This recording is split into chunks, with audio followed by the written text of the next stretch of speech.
आंध्र प्रदेश के पार्वतीपुरम मन्यम जिले के गुमलाल और लक्ष्मीपुरम मंडल में कबायली अवाम के लिए 50 बिस्तरों पर मुश्तमिल और नया कम्युनिटी हेल्थ सेंटर शुरू किया गया है और भद्रागिरी में 8.95 करोड़ रुपए की लागत से तामीर किए गए इस अस्पताल का इफ्तिताह रियासती वजीर व जिले इंचार्ज वजीर कंजर्रापू अच्चेन्नायुडू ने किया।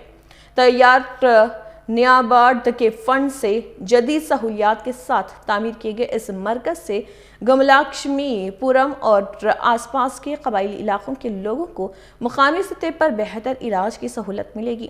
वज़ीर ने कहा कि हुकूमत दूर दराज कबायली इलाकों में तिब्बी अमला आलात और दीगर बुनियादी सहूलियात फराहम करने पर खुसूसी तवज्जो दे रहे। కురుపాం వరకు వచ్చాను కానీ ఈ ప్రాంతానికి రాలేదు। 2024లో ప్రతిష్టాత్మకమైనటువంటి ఎన్నికలు జరిగాయి। ఆ రోజు రాష్ట్ర ప్రజానీకం ఒక అచంచలమైనటువంటి విశ్వాసం నమ్మకంతో ఎన్డీఏని అధికారంలోకి తీసుకొచ్చారు। అధికారంలోకి వచ్చి 2 సంవత్సరాలు పూర్తయింది। నేను 6 సార్లు ఎమ్మెల్యే అయ్యాను, 2 సార్లు మంత్రిగా పనిచేశాను, రాష్ట్ర పార్టీ అధ్యక్షుడిగా పనిచేశాను। ఎన్నో ప్రభుత్వాల్ని ఎంతో మంది ముఖ్యమంత్రులు కూడా చూశాను। మొన్న జరిగినటువంటి ఎన్నికల్లో గౌరవ పెద్దలు నారా చంద్రబాబు నాయుడు గారి ఆధ్వర్యంలో మంత్రిగా కూడా ప్రమాణ స్వీకారం చేశాను।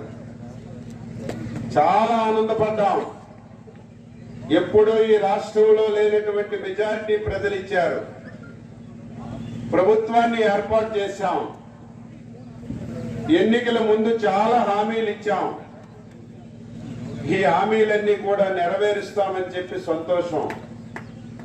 5 సంవత్సరాలు ఈ రాష్ట్రాన్ని పూర్తిగా చిన్నాభిన్నం చేశారు।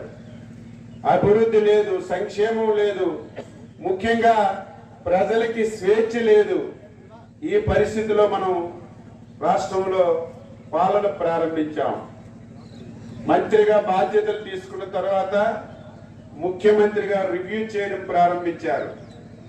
రివ్యూ చేస్తే గుండె దడేలమని పిలిచే విధంగా రాష్ట్ర పరిస్థితులన్నీ కూడా ఉన్నాయి। ఏ శాఖలో చూసినా డబ్బులు లేవు,